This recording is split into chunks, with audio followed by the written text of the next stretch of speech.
opposite moon on top of it, and there was a kuladi, there was a stickle. It's called karambit actually, if you look at the martial art, half of the knife, and then empty hand. And again, generally when we train martial arts, we start from upper body. But in Madhuri ma'am, I started with reversals. Means I taught her footworking first, like dance, and then went up, and then she blocked me. Actually, I got moved because I taught her footwork like that. There's a photo also. Yeah.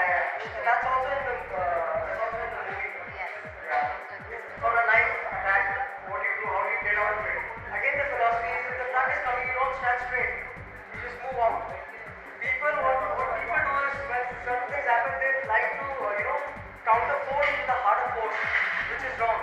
A harder force should always be met with a lighter force. For example, a train is how many tons? 100 tons. Elephant is 10 tons, 20 tons. If an elephant and a train flash like this, what happens? The elephant will die. If the train is going like this and the elephant hits the train like this, direct, that is human body. So you need to understand. Let the force go and then push that person. The body itself is like that. Yeah.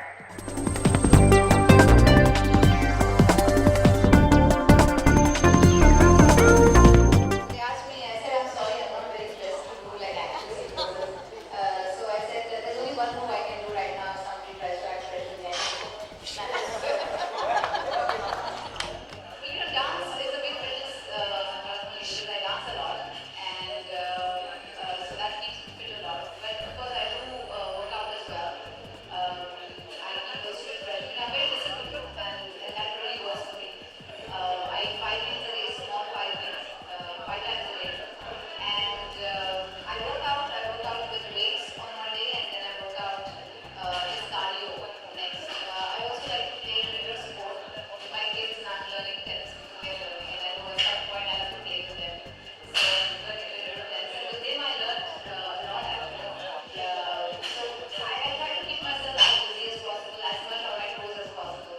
Because the more you move around, the more you exercise your body, the better it is. So fitness has to be like a lifestyle. It cannot be one day thing.